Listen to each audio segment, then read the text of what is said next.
So I think everybody's favorite topic of the NFL offseason is always the stupid quotes we get. I think that's a pretty safe bet because there's always one or two that sneaks through that are just pretty great, and I think this might be one of my favorite we've seen so far. I know Caleb, I think you probably feel the same on it, but Tampa Bay Buccaneers cornerback Carlton Davis. I think obviously very good cornerback. He said this about just the Buccaneers as a whole and what everybody's been saying about them. Obviously, there's been a lot kind of around their quarterback battle they have going over there. We have our own segment on that one, and this is just what he had. I'll just quote it word for word on what he exactly said. But anybody who feels we've lost Tom and lost something is going to be in for a rude awakening. Tom was a great addition for us, but obviously it's a team sport. Obviously, you need components to be successful. We still have those components, and I'm only getting better. And then he also said, and I quote, that the Buccaneers are going to, quote, wreck shit in 2023 by creating an abundance of turnovers. So, Caleb, I'm going to throw it to you. What do you think of this Buccaneers team? We already kind of spoke on it a little bit, but we kind of spoke more on the two quarterbacks. If we want to just move into overall team as a whole, what do you think of their squad? It's definitely interesting because, like, as I kind of talked about before, just to, like, pulling up their depth chart, it's a it's an interesting team because they're not that far removed from contending, and it's like Carlton Davis is as dumb as the quote can be because like the Bucks, even with Brady last year, they went 8-9. Right, they're losing records still, and when you lose the greatest quarterback of all time, obviously you're kind of expected to go even lower than that. I've seen like a lot of people, including myself, at a certain point say like it could be in the Caleb Williams conversation. Like if you just put Kyle Trask in for a year, let the team flounder, and then let them rebound with Caleb Williams, that may be the plan. But at the same time, I think there may be something to what Carlton Davis is saying because they still have like some of the players. So just reading off their depth chart, uh, they still have Evans and Godwin, right? Like those are still blue chip receivers. They still have a solid offensive line. They have Tristan Wirfs. They have Brian Jensen at center. Like those are good pieces on the offensive line. And on defense, like this Bucks defense is like to Carlton Davis' credit, it's legit. Jamal Dean, Antoine Winfield in the backfield, Carlton Davis, obviously, Ryan Neal, who I many people may not know, but Ryan Neal is an insanely underrated safety coming out of Seattle this last year. Speaking as a Seahawks fan, that team looked a lot different when Ryan Neal was filling in at safety after Jamal Adams got hurt versus when we had somebody else in there. So that's a good addition. And then they still have, I think, one of the best linebacker cores in the league with Devin White, Levante David, and Joe Tryon-Shoyinka from who they drafted a couple of years ago. And then you still have Vita Vea on the defensive line. Like those are good pieces. That is a And hardcore defense right there. it is a hardcore defense. Like that defense is still going to be difficult to score on. So like, do I agree that they made wreck shit and in fact and cause a lot of turnovers? Like I could see it. I could see it. Yep. But are you gonna score points? Are you gonna score points? It's the quarterback is the entire. That's why the Bucks are such an enigma. Is because they have complete uncertainty at quarterback, and it leaves them in a bit of a rough spot. Yeah, and I completely agree with you. At the end of the day, your team can be absolutely incredible, but if you can't score, you can't score, right? Like you mentioned, you ran through the depth chart, and I mean, you look at that roster; they've got everything, right? They've got everything. If Baker Mayfield can even, if Baker Mayfield can throw like two touchdowns a game, you know what I mean, and their offense scores like an average, like by two touchdowns, just to be clear, I'm talking 15th ranked offense. You know what I mean? If Baker can lead this team to an average offense, this is a playoff team, right? I feel like that's not controversial in saying that. Like it's just that's all it takes. But the question is, can Baker do that, or can Kyle Trask do that? I think it's not hard to say that Baker's probably going to be the one doing it. But if in either case, it's just it's just tough. It's tough because that part of the game is just as important as the defense, and it doesn't matter how many killers you have back there. You're gonna still struggle. It doesn't matter if you can hold the other team to 14 points. If you can't score 14 yourself, it's not gonna matter. Yeah, and it's the kind of thing I think the overall idea of the quote by Carlton Davis is solid in concept. Football is a team sport. You need to have the entire team around you in order to play well. Look at I don't know. I could give out a lot of examples of like teams not supporting their quarterbacks enough. Even like Russell Wilson in the Seattle heyday after the Legion of Boom was gone. It was Russ out there by himself, and he was able to win some games for them still. But we were still like a mediocre first round exit kind of playoff team.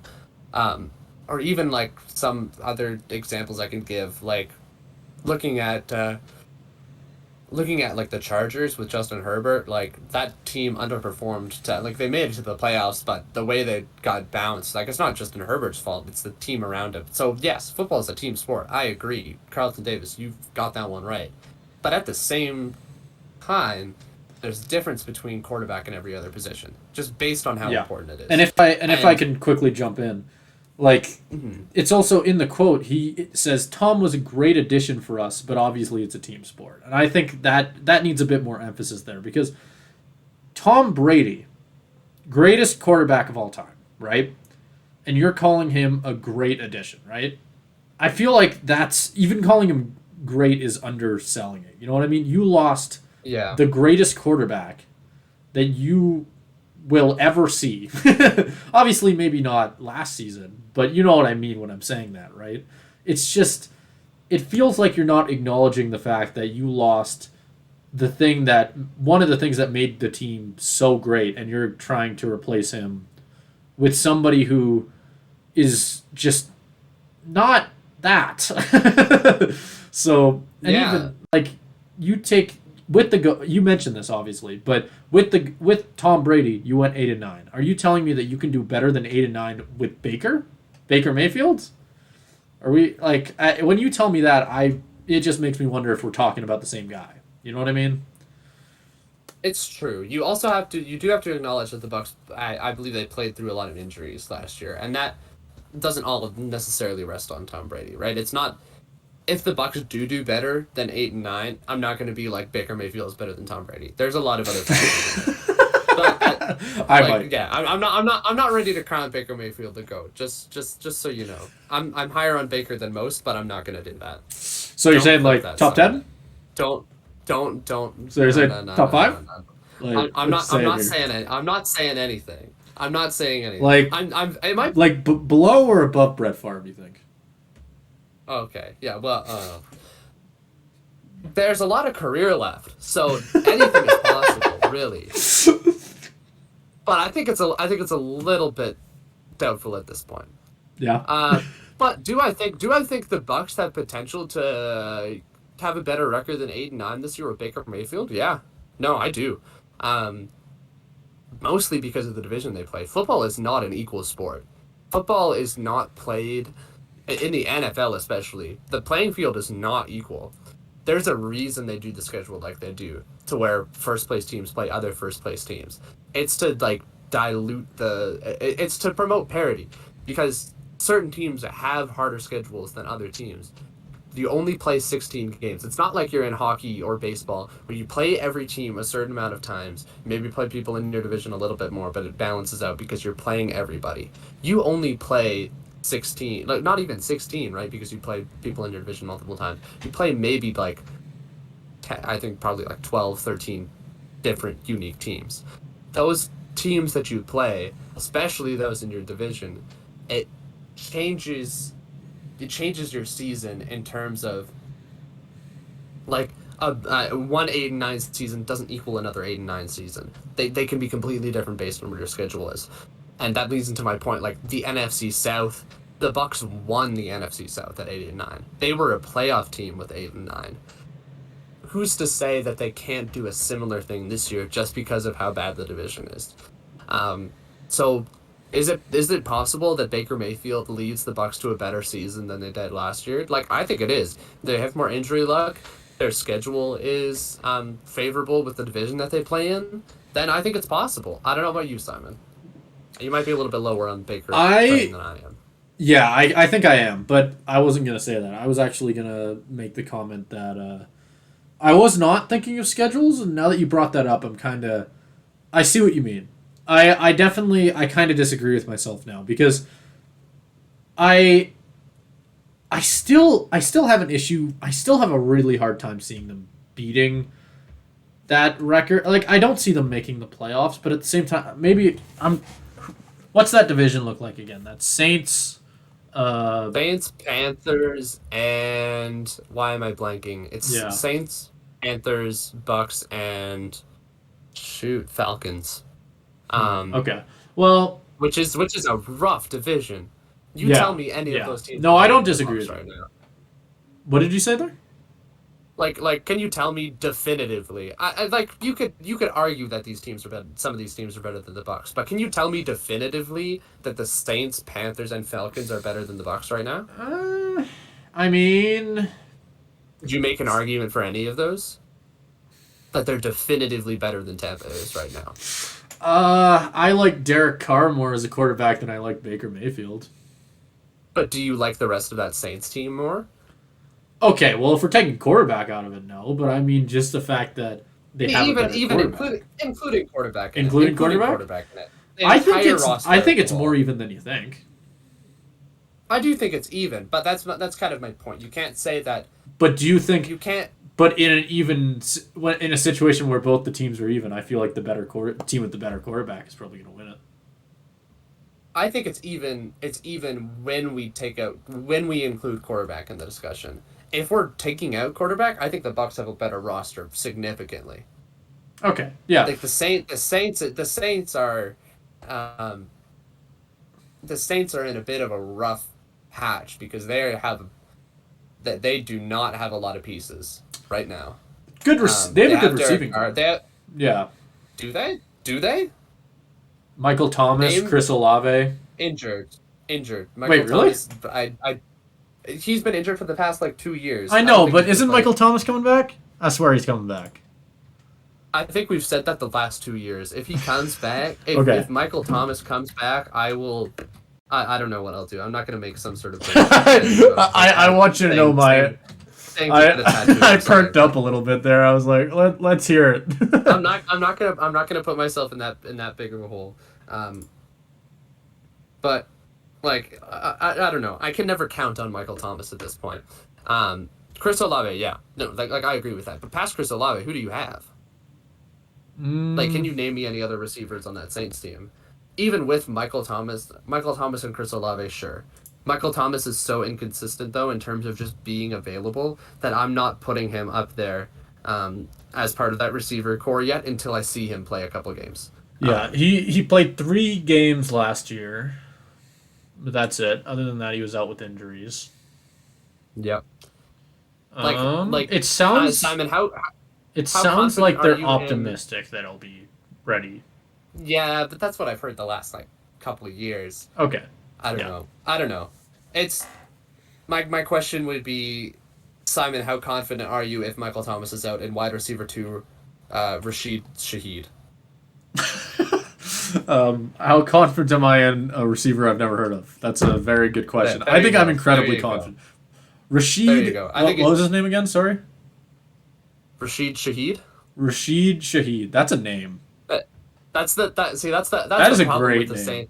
I love that name. It's a whole name. Caleb, you asked me how confident I am. He's gonna have a breakout year. 1,000 receiving. He's gonna go nuts. 15 touchdowns, 15 tutties, 1,000 yards. Takes the Saints. They go however many he's gonna be nuts. That's my prediction. You wouldn't make a prediction on Michael Thomas. I got more balls than you. Rashid Shaheed, breakout season. Okay. Put that on the list.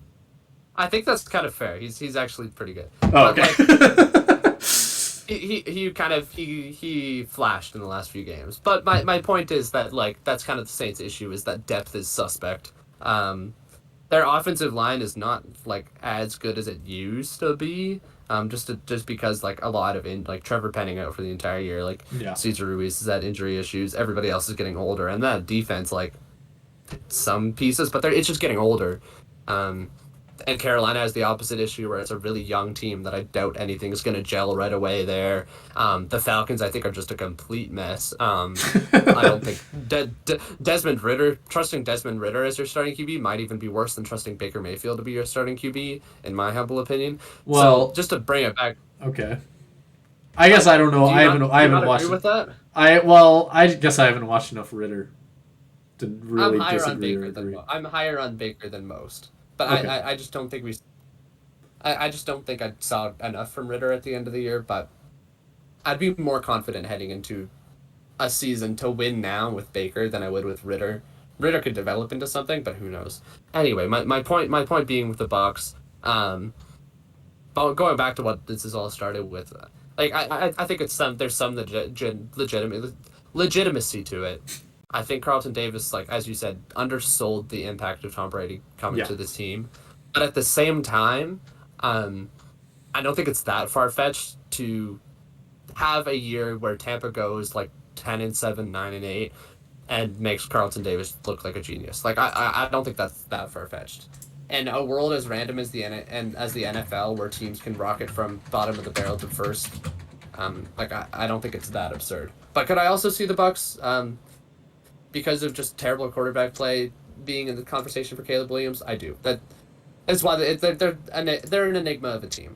That's really all of it. That's really all it is. That's why you're going to see so many predictions flying back and forth about them. It's just because nobody really knows what they're going to be. Can I throw out one last thing, actually? Because I feel like this just is a thought that just crossed my mind just now, and I want to throw it out there. How comparable do you think a Baker Mayfield-led Tampa Bay team that we see right now is to the Jameis Winston final year team that we saw that year? Because that's the thought that just kind of came across my head. I don't know if you have it on your head. I'm currently trying to figure out what their record was that year because I don't remember. But yeah, I wouldn't know either. I might be able to find it, but I don't believe it was good. I don't think it was bad either, though. Because yes, did Jameis Winston throw 30 interceptions? Yeah, but did he also throw 30 touchdowns? Yeah.